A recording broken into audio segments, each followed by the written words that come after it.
Okay, so I'm gonna do another one of these.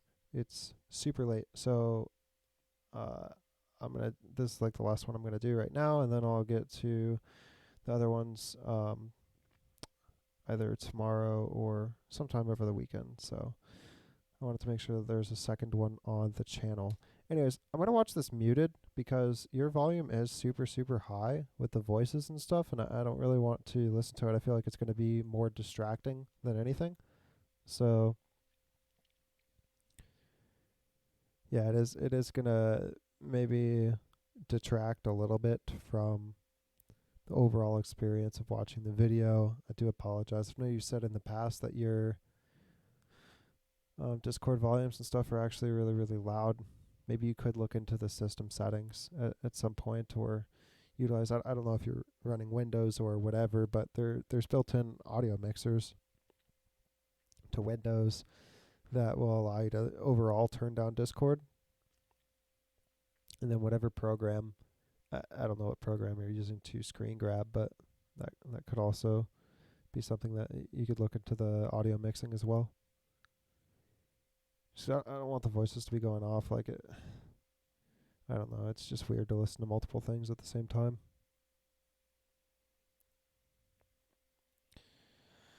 This is an okay open. We're in the bush. We're looking for some vision. We do a little dance. All this is fine. I assume that this is pretty slow, so nothing happens. We move into red. I thought that the change to Guardia would make it so that you couldn't proc it on the first leash. I guess that's wrong, though. That was my impression of like why they changed the damage activation threshold. It was to make it not proc on the leash. So I think it's actually kind of like it's good for your jungler to get that, but it's not good for you.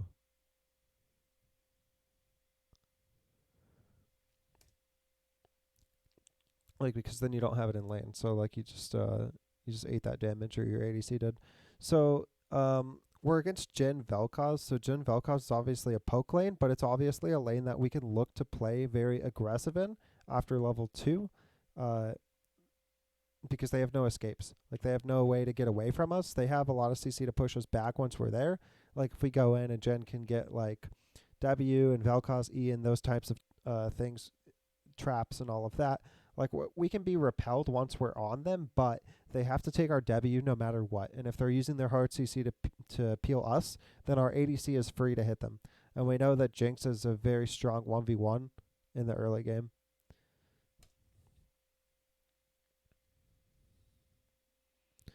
So we do have W. I would have maybe liked to see like a W just going in on them. Like look at how they sometimes like this right here is a spot where you can hit them both if you're positioning a little bit better. So there's not a reason to be so afraid and stand behind them. Like they really don't want to get engaged on by you. And a lot of supports that are versatile like Rakan is more about the mind game. So if you take some suicidal trades early, like say you stand here, right? So you force Vel'Koz to use an ability. He's probably going to queue this way and then have it split. If you can do that and then just kind of like backstep and we anticipate, and so we sort of just step between these two zones, his Q is inconsistent. And then if we can ever get to this position and his Q is off cooldown, we can immediately look for the W. Or like this would be a better angle. And then it has like that knock up radius. So it gets them both, I think. The shadows are kind of messing with me a little bit. You should turn shadows off. But yeah, aside from that. Like if we take a few suicidal things and just go into them in spots where they're not expecting it, like 2 or 3 times, they'll suddenly be afraid of us for the rest of the game. We should be looking to get a relic proc here. Yeah. Okay, we can take 2. There's a good little wiggle there. That's nice. Why E level 2 though? You should be taking Q level 2. I don't I don't know if E level 2 is something, maybe you got that off of pro builds or something. I don't know. This seems really bad. Doesn't seem good at all. Don't do this. Because like let's see this again. Okay. Okay. So you get the knock up, and then you can get a free Q onto him, which is damage too, right? So then you get even a little bit more damage, and then maybe you can get an auto. You could sneak in an auto as you're walking back to your 80 carry.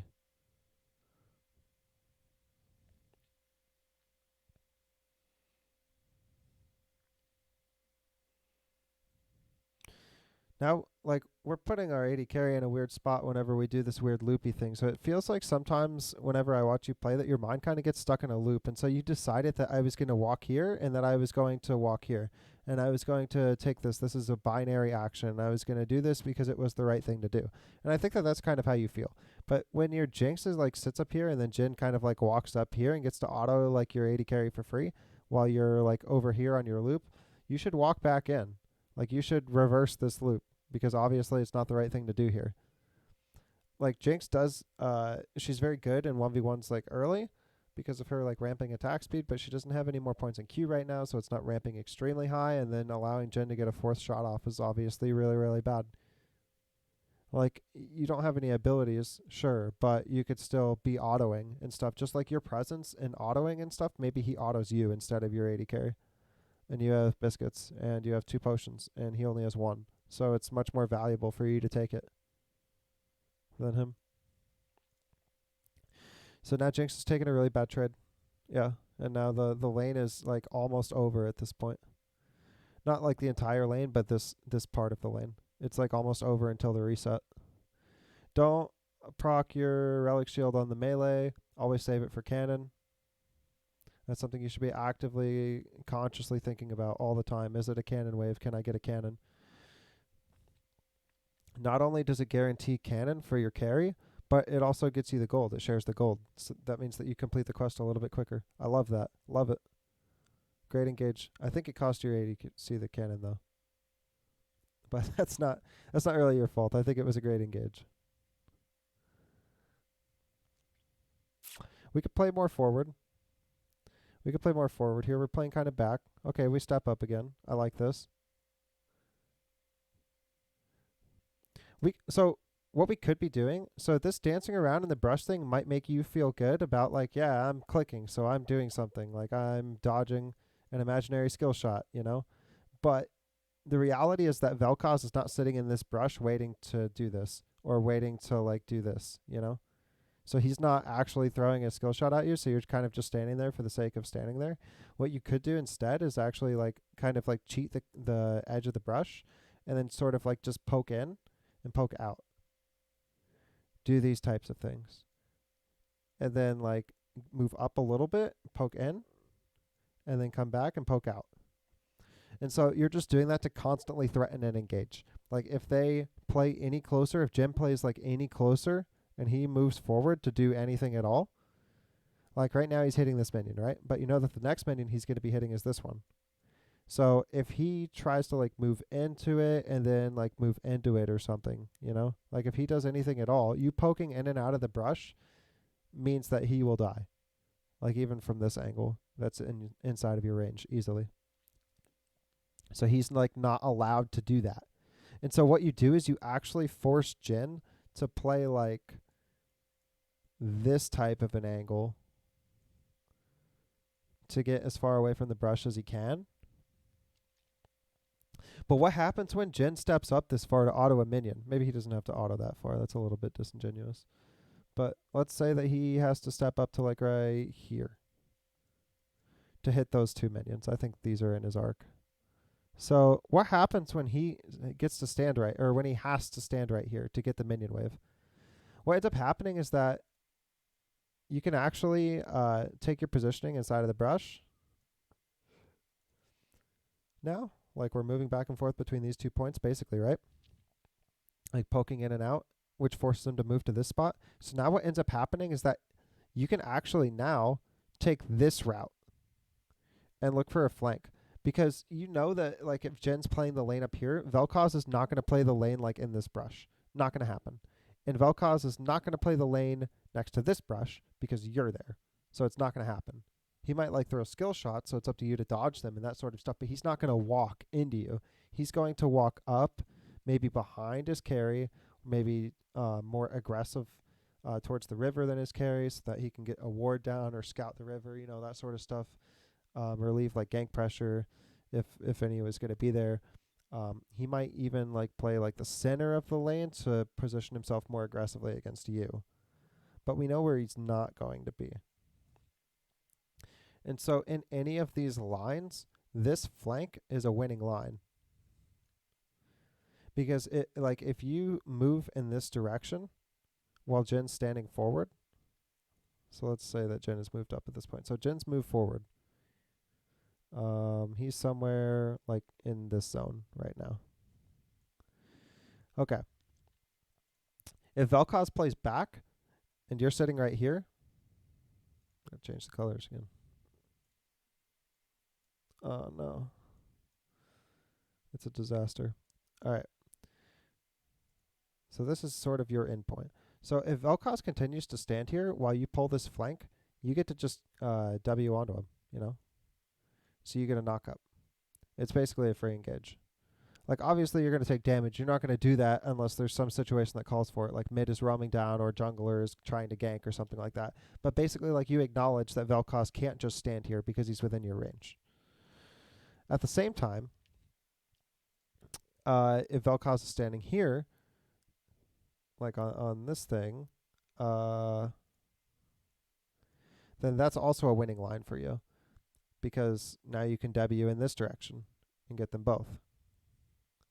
So he's not allowed to do that. And if Vel'Koz ends up taking like the last line, which is this thing, then that's like kind of like the counter to this. But what ends up happening is that you're playing this flanking angle for a reason. And that reason is to threaten basically a gank or to threaten an all-in. So it's all about mental pressure.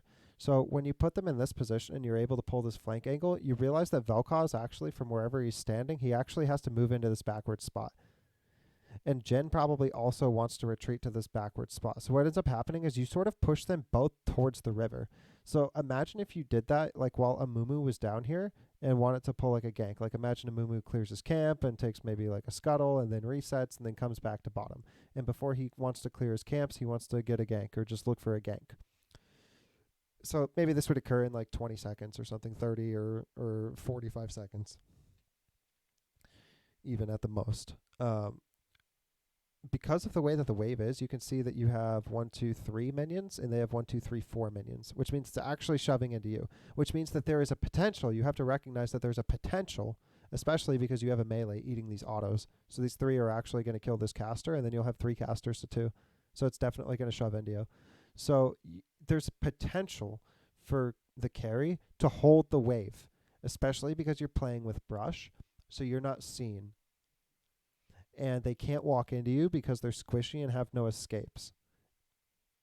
So they like have to stay here if Jinx holds this wave. They have to try to push the next wave, which means that they're also not going to be casting very many abilities on you because they want to shove the wave. So you can wait for them to do whatever it is they're going to do. Like Vel'Koz is going to W and Jin is going to Q and all of that stuff. So after some skills come out, that's when you pull this really deadly flank angle.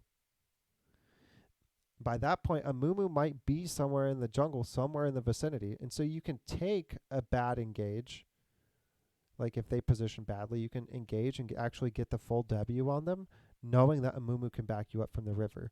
Or Jinx just moves in from this position. I mean, she would be like further back in the lane if she was freezing, but she moves in either way. You have the flank angle, so you're just going to continue to move behind. Get rid of these. So you're just going to continue to move behind. So basically, you're going to cover this like outside wall.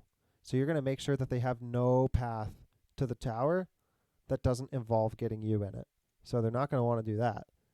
Jinx is going to make sure that they can't just run into the tower and get executed because she's taking like this top angle. And so what's going to happen is they actually have to like have a fucking exodus through the river. Need fucking Moses to part the fucking Scuttle Sea or whatever's going on here. They have to move through river. But if Amumu was actively in the area and actively looking for this gank, then this is a free 3v2, and you've pincered them directly into it. And so at that point, you're burning probably both flashes. like minimum. And you're probably still you're probably actually still getting at least one kill out of the whole thing as well. This is like I'm talking a lot about this really stupid scenario at 3.5 minutes because it actually matters. This is replicable, you know.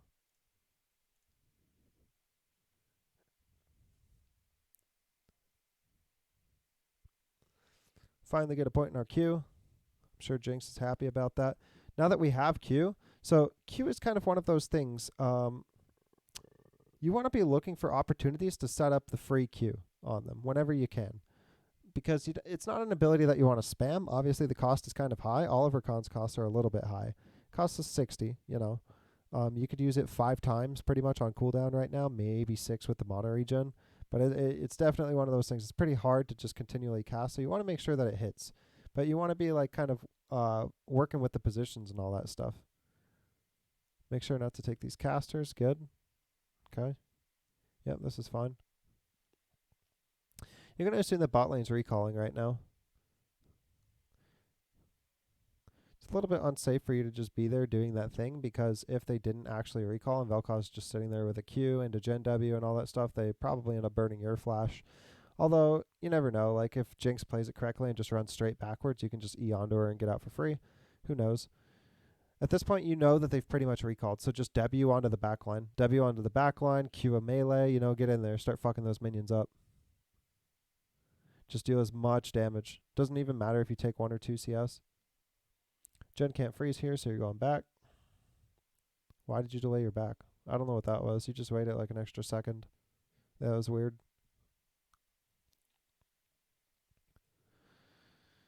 Ruby's fine with a control. Yep, all that's fine. One thing you could have done while you were backing is placed a ward in that top brush, just because you have 2. So there's not a lot of value in sitting on 2 wards. Can't really do anything. So while you were recalling, like, you can place wards while recalling and it doesn't interrupt your back timer. So you could have done that just to get 1 out of your inventory and then to make sure that they're not brush cheesing you as soon as you get back into the lane. Obviously, you have vision of Vel'Koz right now, but if they just cleared that wave and then just like fucking sat somewhere, you wouldn't know. And so they could easily be sitting in that top brush. We missed the ward there. So we can actually... So number 1, it's bad to double use your wards. That's not something that you want to do. Number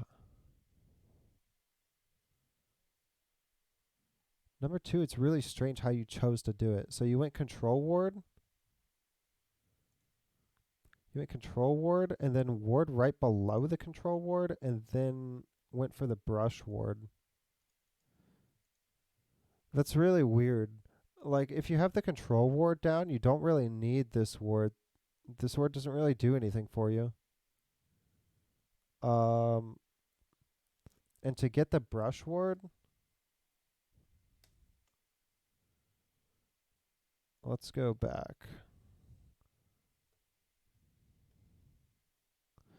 Okay. To get the brush ward you were looking for, so you can place this control, that's fine. Although I would kind of prefer to have the control a little bit lower, maybe like in this spot of the brush. I don't know if it matters too much, but just like the angles and the way that vision works and stuff, maybe it peaks a little bit around the corner. You can't put it directly on the wall, but just a little bit lower in the brush. And then to get the brush ward, you actually just walk over here, stand right there, and then the ward radius is like this or something. And so if you click like right here-ish, like you'll have to go play with it to exactly figure it out. But if you click like here-ish, it'll place the word like right in the top of the brush. So it's possible to do it from right here. But placing like an additional word there is so strange. Oh, I see how it happened. You tried to do it from the side of the wall, and so it auto-placed on the top. Okay, so it wasn't something you tried to do on purpose. I was actually wondering about that the first time I saw it. I didn't see that. Okay. Yeah, you can't get this brush from this side unless I'm like totally fucked up. Maybe there's definitely something like the Scar Award. You know, it's just really hard to do or something. I don't know. Maybe there is something that you know about that I don't, but I don't think I've ever seen that. Now you've really fucked yourself. Wow, that ward really fucks you too. Wow. It looks like you're using quick cast on wards, and it looks like probably your carry is as well. So you both need to switch that. That's really bad. You need to normal cast ward so that you have exact control over where it goes. And then you can also tell if the ward is going to be in brush or not because it changes the color of the cursor. Nice. Really nice. Really nice. Nice. But then why back up so much immediately afterwards? Even though you don't have any cooldowns, you're still a presence. You can still auto. It doesn't hurt very much, but you can still auto.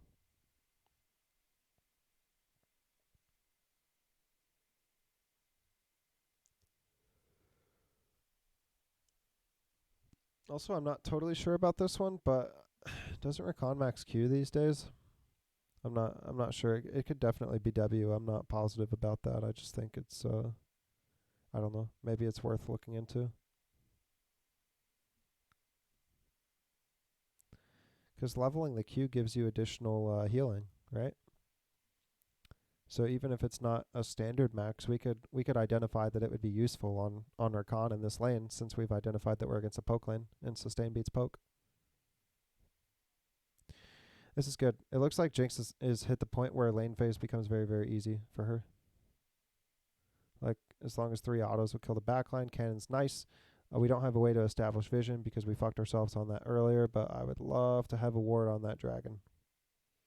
Love it. You know Master Yi takes dragons early. Lucian even cheats off to the bot side here. Man, I would love a ward on that dragon.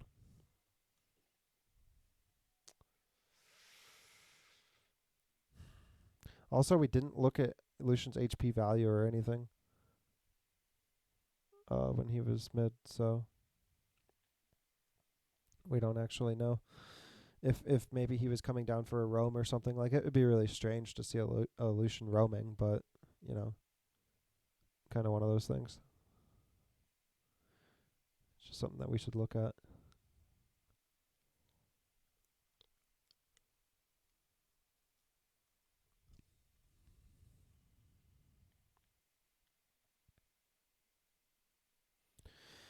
You're going to be doing the same thing in this scenario that I said before. So you're actually just going to be standing in the brush somewhere between like here and here, and just looking to sort of poke your head out. So you're going to just poke your head out, and then you're just going to go back. And then here you're going to like poke your head out, and you're going to go back. And so you're just causing like threat from different angles, and you're just forcing them to respect the brush. And I'm getting caught. That was nice. Go for the all-in on it. Oh, man. Oh, just misses the ult. We could have definitely gotten a kill there if we played it a little better.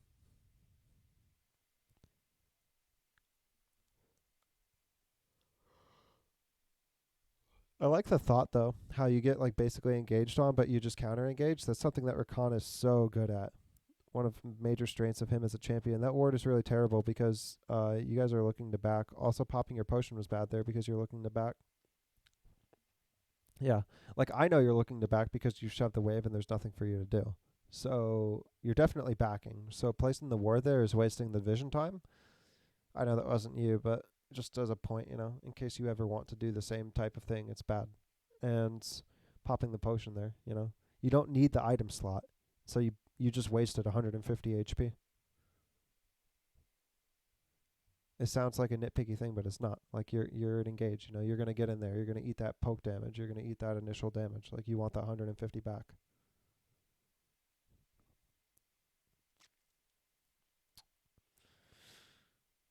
I'm not exactly sure what the other control word is for.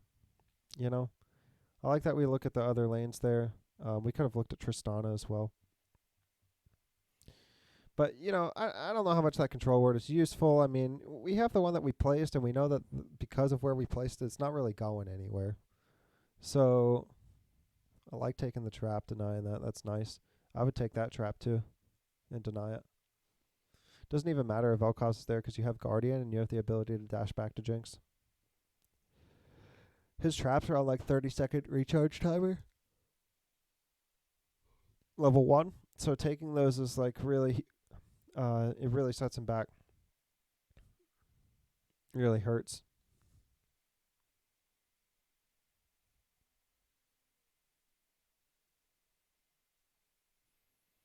We can still do the brush play. We can still just poke our heads in and out here and just constantly threaten. Constantly threaten. Okay, that's good. You didn't have to dash out yet, though. I think you have like a few seconds after you use the ease so that you don't have to do it again. We could definitely look to all in right now.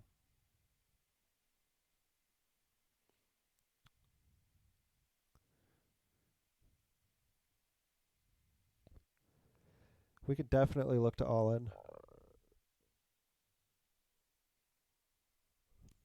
We have everything, and we know that Jinx is going to win this. We could even wrap around that wall and force an all in.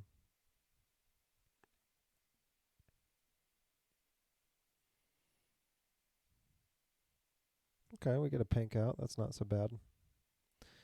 We could help Jinx shove this wave and then take that pink in their tri-brush, which would hurt them a lot.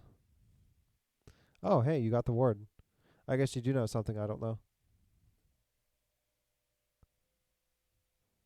That must be a relatively new trick. Okay. Yep. Charm. Yep. Okay. Jinx can still win this. Not like that though. Okay. Okay. A little bit unfortunate. I feel like we could have played that a little bit faster. Like ult the Vel'Koz as soon as, he's coming out and kind of do all that stuff. But it kind of is what it is. Sometimes you're just going to succumb to those mage supports, so can't really talk too much about it. We're in a really tough spot. Like if we go for anything at all, like even if we try to just CS, they're gonna pretty much know that we have somebody for backup. So, and obviously the ward is spotted.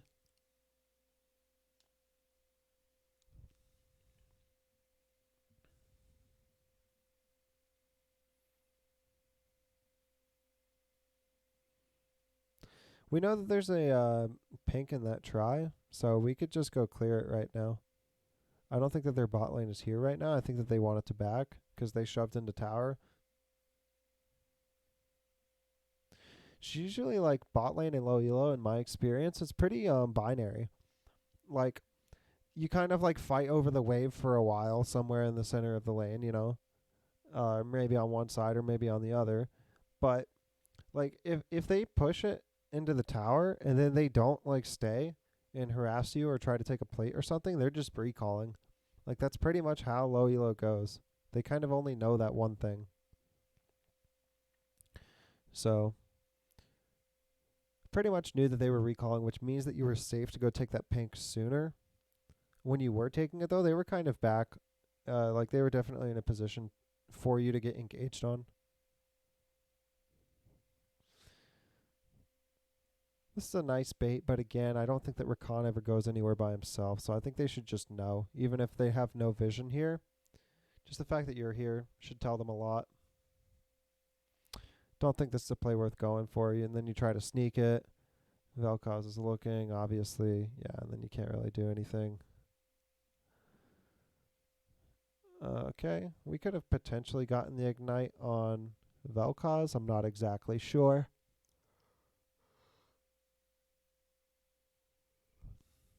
Overall, it wasn't the worst, though.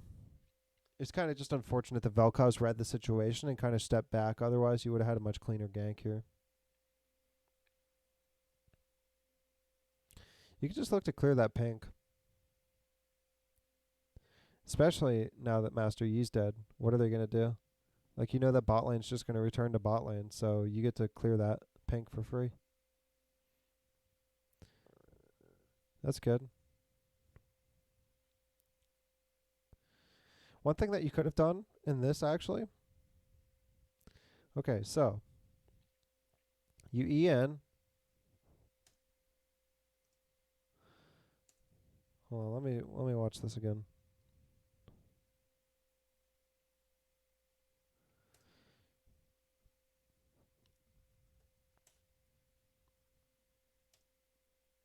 Okay, here's the play.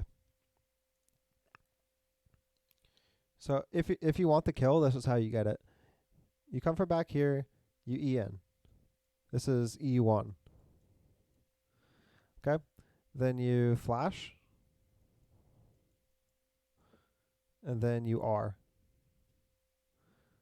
And then R just allows you to like run. He's probably still gonna flash because judging by like how quickly he flashed that W, I'm thinking like he definitely um is expecting to have to flash in this scenario or something he's expecting to get engaged on. So you can R. He's gonna flash. You follow that with a W.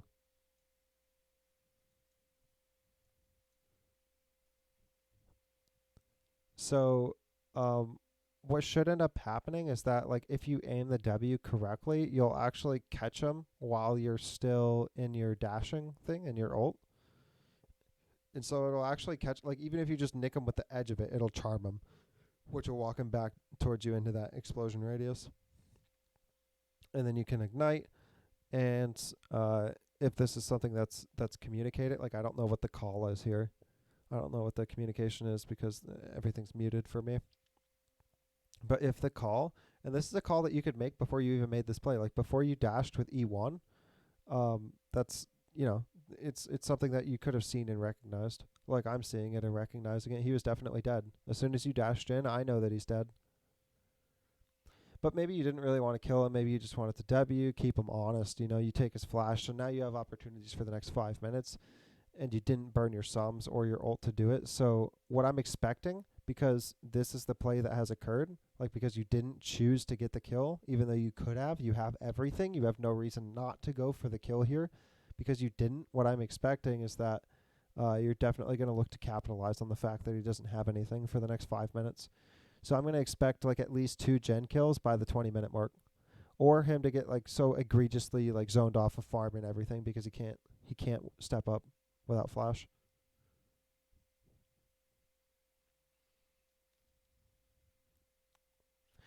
Like that's that type of thing at the highest levels, it's a choice. But at your level, I think you should always just go for the kill.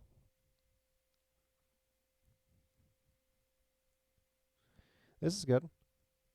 This is good. That's good. We could have ignited though. Okay. We let him tank 2 and then we tank the other 2. No? Okay. The Moo shows up. Okay. Nice. And then Q on the he didn't die quite fast enough. Okay. Yes. Okay. So that's one of the gen kills by 20 minutes that I want to see. Yeah, you could have totally ignited there too, because it was obvious that you were going for the all in. Like you could have just kept like you could have juked the skill shots and then sort of like walked away and eat out, you know, but you chose not to. So I know that you're going for the kill. You used your ult and everything. Why not just ignite the Vel'Koz? Help your team out a little bit.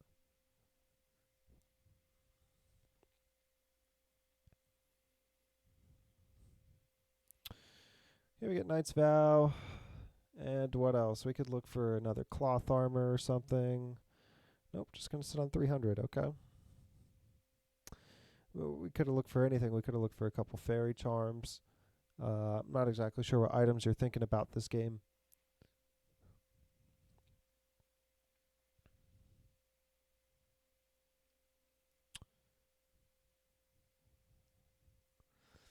Don't know if we're thinking more tank. If we're thinking like a little bit of a tankier build, then yeah, I think cloth armor is obviously very good in that case. And then if we're thinking about a support item like redemption or something, maybe ardent sensor, I think that you could have picked up double fairy charm. So that was a little bit of a misplay. Okay, missing the word again. Maybe that's just something that you need to go into practice tool and really try to hammer home. Lux was actually seen by that Q splash, but I don't know if they realized it. It seems like they didn't because he summons the Herald anyways.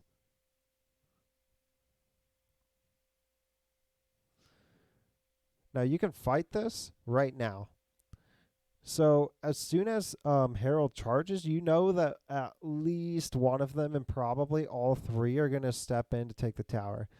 Your camera, like I can't exactly see the HP value, and he didn't left click the turret, so I can't exactly see the HP value of the turret. But right now, it's at like 75%. It's gonna be brought down to about 25% or something.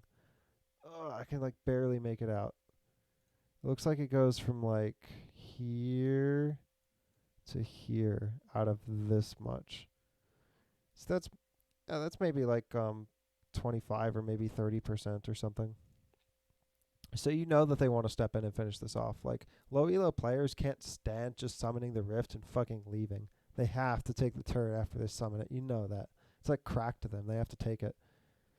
So they're going to come in. Indeed, Master Yi does come in. These two are being a little bit cautious because why? You did those fucking crazy man engages on them a couple times and they don't want it. So they're like, oh, hell no, I don't want any of this. And Master Yi's walking up. So we decided to go on E. I think, by the way, that we could have engaged this using R. And we still have flash available to us as well. So I think just straight up going for the W is not. We're not gonna. Yeah, now we're charming, but our team's not in a position to follow up. So all of this is quite messy. We do have W again. Why not W the Vel'Koz?